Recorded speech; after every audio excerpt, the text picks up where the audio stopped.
right, so let's play. First and foremost, what is gamification? Gamification is the process of adding a game design principle to something that is not always gaming related. So the point of that is to increase engagement in whatever activity that we're talking about. So I promised that we would be talking about psychology today, and that first stems from motivations. So we're going to go over two types of motivations. First and foremost, intrinsic versus extrinsic. Here you go. So intrinsic applies to more of the personal satisfaction, interest, and enjoyment. So if you like doing a certain thing, then you'll be motivated to do it intrinsically. On the other hand, extrinsic is driven by rewards, or you're trying to avoid punishment. So you're doing it because you almost feel forced to. So the source of intrinsic is, again, personal values. Maybe it's your hobby, your passion, your dreams, your aspirations. While extrinsic, there might be other motivations like money, grades, praise, and awards. So an example here is, let's say a kid plays piano, and he actually enjoys it as a hobby. But for the extrinsic kid who has to play piano, maybe it's because his parents forced them to. Now, to give a technical example, someone might enjoy coding in Python, so they learn because they want to learn more about machine learning, AI, whatever it may be. And then you have the people who just need to make money, and so they learn Perl. I'm joking, not really. So, that one's for you, Jason, wherever you are. Now moving on to theories. So my favorite when it comes to talking about gamification is self-determined theory, also known as SDT. I've had to practice that a lot today. So psychologists Ryan and Deci in the 1970s, they were students at Rochester, I believe, and they came up with this theory. And so their argument is that people are naturally inclined to grow and develop themselves. However, it requires three basic fundamental psychological requirements. There you go. So we have autonomy, competence, and relatedness. So I think the easiest application that we can think of when it comes to gamification is Duolingo. Or maybe that was just me. But giving you examples, autonomy, competence, relatedness. All right, so autonomy. Autonomy has to do with you feeling like you have control over a situation. So for example, when I was younger, I absolutely hated doing laundry. But I had my days where I was like, you know what, I feel motivated to just do my laundry. And then my mom walks by and she was like, you better do your laundry. And then all of a sudden I don't want to do it anymore. Has anyone had this experience before? So anyhow, she removed the option that I had to do laundry because she removed that option for me to be in control. However, she gave me another option. It's either do laundry or get punished. So very easily, I went with doing laundry. So that's autonomy here. When it comes to something like Duolingo, you get to choose your language, you get to set your daily goals, you can decide when you want to learn and what you want to learn pretty much. And so people like that. On the other hand, competence. People like to feel like they're competent, and there has to be some way for you to see that you are actually capable. So they like that proof of capability because it makes them feel good, right? So for example, here you see the small milestones. You get immediate feedback on whether or not you said something right, wrong, whatever it may be. You get points, streaks, and that really, really motivates people to keep going. Real quick, who here is using Duolingo? How many of you are like over 100 days? Over 2? 3? Oh my gosh, y'all been doing it for like over a year. Amazing. See, it works, is what I'm saying. Now, relatedness. People have this need to feel connected to others, and so doing something like Duolingo, just like right now, I asked people for a show of hands of who did it, and all of you are like, oh, I'm not crazy being the only one on this app. So, you can have opportunities to follow your friends, just kind of keeping them accountable. There's a leaderboard, just so that you have some sense of connection and community around, something this simple like Duolingo. Now next, real quick, how many of you were here last year and saw my talk on dating apps? Oh, amazing. Well, thanks for coming back. But with dating apps, after talking to people throughout the week before my talk today, I realized that dating apps really resonated with a lot of people, just this topic, because either it was very relatable and you are also an active or formerly active user and we'll start a therapy group for each other after this talk, Or you are happily married and I saved your marriage because you realized how bad it is out there for dating apps and you went home and treated your spouse out to dinner. Someone actually did do that, so I'm just like, you're welcome. Anyhow, dating apps is also a good form of gamification, and so I wanted to use that as an example. So, as mentioned, you feel in control. So you have control over what your profile looks like. You have control over who you want to swipe on, and you also have control over the preferences that you set, whether it's your age, location, things of that nature. And you can also decide on whether you want to keep using it or not use it. No one's pressuring you, and you have that choice. With competence, when you get masters, you're like, oh yay, I'm a likable person. And if you don't, then once again, last year, I was talking about how some apps value people, or like they label people as high value versus low value, but I'm here to tell you that you're all great. So, and so when you get messages, that's just another form of competence, which sounds really strange, but it's like, oh, you're competent enough that someone trusts that you can respond to them. And next is relatedness. I mean, the connectivity is pretty obvious because people use dating apps in hopes of, connecting to other people. So yeah. Now next, I really look forward to talking about this. It's a Super Mario effect, and this was created by Mark Rober, Mark Rober in 2018. He is now a YouTuber, but he used to be an engineer at NASA, and he built a coding game where he asked all of his YouTube viewers to check it out. And he told them that the point in having this game and having them try it is for him to prove that anyone can code. Well, he lied, but it's okay, it's a good cover-up anyway. What he didn't, I'll explain the game. So here, I have this remote and I'm not using it, goodness. And so we have this little car here, and then you have like the very basic coding commands and concepts where people can just match it up and try to make sure that the car gets to the end, or wherever it is, yes, there. And then so once they hit run, it'll tell you whether or not the car made it to the end properly. But what people didn't know is that he actually split the people who participated into two groups. The first group got 5 point deductions if they ever got like an answer wrong, or they ran it and it didn't work, while the other group just got no penalties. And so you can imagine there might have been a couple differences when we saw the results of what each of them got. So here it is. So as you can see, people who got the negative 5 point deduction, they averaged to 5 tries. And the percentage of the percentage of people who actually solved it correctly is significantly lower than the people who didn't get a penalty. So over here, we see that these people went up to 12 tries, and so they spent even more time on it, but their success rate was also a lot higher. So the reason why it's called the Super Mario effect is because when you play Super Mario, you can mess up, and then you just pick back up from wherever you started, well, a few feet away, but the point is like, you die and you just try again. And then you remember exactly what killed you the first time, whether it was a turtle shell or you've like slipped off a cliff or whatever it may be, but at least you know now, you learned that that blocker is gonna be there. And so, with that is the Super Mario effect. And I just thought that was a really cool story. So, another part of this is that if you and your friends are also playing the same game, when you meet up, like individually, you're playing your own game, and when you meet up, you're not asking like, oh, did you fall off the cliff at this part? You ask, what level are you on? What game or like what route did you take? And so I think when people are more focused on actually trying to save the prince out there or beating the game, they think less about the actual mistakes that they make.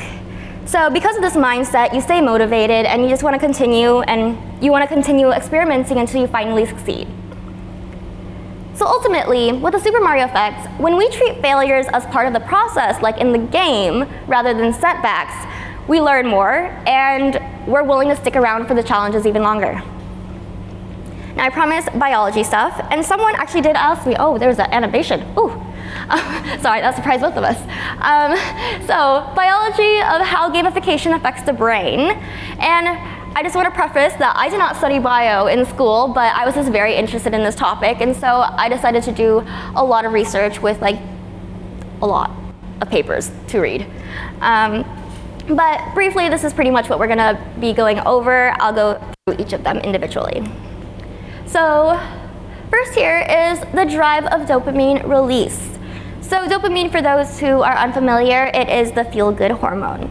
So when you receive a reward, whether that's points or badges or achievements, the brain releases dopamine and it reinforces the behavior that you just did to get that feeling again. Next is it strengthens neuroplasticity. So in other words, it strengthens the areas where neurons communicate with each other. So the way that I see it, when I see this idea in my head, I'm like, oh my gosh, now they're besties. And so this leads to increasing the likelihood of repetition to the point where you actually learn or memorize it. Right. So next is cortisol regulation. We're talking about stress regulation here. So there are times when you play a game, and sometimes it can feel really stressful for a brief moment, but then you feel accomplished afterwards. However, there are also times where no, that's about it. That's what you should be feeling when you play a game. Because if a game was really unenjoyable and stressful the entire time, no one would want to play that game. And so, when gamification actually introduces challenges that people want to do and that they will actually enjoy doing, it reduces their stress and it encourages the brain to continue doing this because now it's based on a reward-driven activity. Now, so neurochemical rewards. So when these rewards are achieved, pretty much what happens is that your system regulates your mood, appetite, and sleep systems. And once those are activated, ultimately, you're just happy. So, yeah. Now, next. So how this applies to mobile app developers. Real quick, can I get a show of hands of who actually does mobile app dev? Yeah, okay, well, it's applicable to all of us anyway. So, all right, so first and foremost, these are takeaways that I think are really applicable to whatever else that you're building, whether it's a mobile app dev or just a normal website. So, design for anticipation, not rewards. And I say this because, so let's say you have one Duolingo user get one word right. You don't want to mark them as fluent in whatever language that is. And so you want them to feel like they're almost there and always almost progressing so that it keeps the users hooked. So just think of it as the journey being a motivator for them versus them only wanting to get the final prize. And so in this case, for example, with Super Mario, you might have teaser rewards, you'll have mystery boxes, you'll have those small things that make them happy temporarily, and they're like, oh, I want more of those. All right, and then utilizing rewards strategically. Once again, I mentioned you don't give them the ultimate proficiency prize after they just do a couple words correctly. Although that was the case for me. I was oh, I finished one course, I'm fluent in Spanish now. And then someone speaks to me and I'm I guess not. But anyhow, so you don't always give them the same badge either. Point systems are really cool, but then I think it's important to just mix in those surprises. And I think that's something that Super Mario Brothers does really well, whether that's the coins, mystery boxes, XYZ. And using randomness and timing also just kind of hooks them on because they don't predict when you're going to give this to them. Of course, if you end the challenge or whatever it is, and they'll know that they're moving on to the next, but something in between, if you can keep them going, then that's just the nice part of the unpredictability. Because again, they can remember where they face the challenges of falling off a cliff, but there are also other aspects that they might not be able to predict. But at the same time, they're at least they can learn to navigate that now. So a balance of unpredictability with fairness makes the people playing this still feel rewarded rather than just cheated. Because some people get very, very angry and they'll throw their mouse, and I'm not about that. So if you have a good balance of that, then you are gamifying correctly. And next is progression, triggers, and engagement. So humans are motivated by visible progress, whether that's a progress bar or a streak, a number, whatever it is, or different levels. My GitHub, actually no, that does not trigger engagement for me. But what this means for you as a developer, you should show users that they're actually leveling up or at least completing milestones because they need that satisfaction. They need that validation, or at least I do. I constantly need validation by myself. So anyhow, so when you have these like micro achievements, these small wins, they're the things that really help you to sustain these motivational milestones. And so when they're always thinking about the next milestone, you can prompt them saying like, oh, you have 2 more of these until you get to the next one. So at least they have that in their head versus thinking like, when is this game gonna end, you know? And then, so gamification, improving retention. So studies, as we have seen with the Super Mario effect, it does boost retention. Because when you make it fun for people, or at least you trick them into doing something that they don't even realize that they're doing, then it actually just like sticks in their mind, right? But what this means for you when it comes to mobile app development is that first and foremost, you should use gamification very early in your funnel, because in that case, you can reduce the churn. Because if you can at least give them the satisfaction very early into the process of using your application, then there's some hope out there for them that they'll continue using it. And that's the same thing with dating apps. So they try to find you people that you might remotely be interested in, and once you get a match, you're like, oh cool, I'm capable of meeting people on here, so I'm gonna continue using this. And so layering the gamification mechanics to bring users back daily, for example, every day that you're gonna have a new challenge, right? They're gonna present that to you, and you know that the next day you're gonna have a new challenge. You're gonna have a new language challenge. And then, I think I mentioned earlier that like the streaks, the quests, the competitions, they extend your app lifestyle. And from there, you can just continue, because I don't think that, well, I don't want to say I don't think that, but like everyone here who just raised their hands saying that they're on Duolingo, I don't think any of you anticipate a day that you're like, oh, I'm gonna run out of things to learn. Or at least, yeah, okay. And if that is the case, then you always have another language to learn, so that's always nice. So, let's quickly recap. We talked about the different types of motivation, intrinsic and extrinsic. Intrinsic being the ones where if you like it, you do it. Extrinsic is doing something because you want to be rewarded or you're avoiding punishment. And the Super Mario effect. Earlier I talked about how people are very less inclined to talk about their losses than their winnings when it comes to something like this. So when we learn better, when we focus on the end goal, so that's winning the game, rather than being stuck on the failures along the way. But like I mentioned before, the failures along the way force you to learn, and so ultimately, you'll stick with the challenges for even longer. And yeah, so mobile app dev takeaways that I just mentioned here. You should design for anticipation, not rewards. Oh, something that I should have mentioned earlier is that the peak of your dopamine release is actually during the anticipation, not the actual reward, which is very surprising to me because I react very strongly when I get a reward. But scientifically speaking, that's not the case. Secondly, utilizing rewards strategically. Don't just hand them the prize. There should be some sort of balance when it comes to that, just making sure that they do feel some sort of validation though. And progression triggers engagement. Again, seeing that they're doing great, seeing that they are doing something right is like, oh, I'm gonna wanna continue doing this. And the fourth, satisfying the psychological needs that we mentioned earlier. So making sure that they are feeling like they have control over what they're doing. Also getting validation that they are competent in what they're doing, and also being able to have some sense of building a community or connection with others. And finally, gamification improves retention. I think that there are a lot of situations where I am just not motivated when gamification is just like too heavily pressed there. I'm like, I just need to check the weather, dude, or whatever it is. But as we've seen, scientifically speaking, I wish I had more time to just share a bit more of the other case studies that I went over, but the best example that I could have shared earlier was the Super Mario effect, and I think or hope that is the one that stands with you the most or sticks with you the most.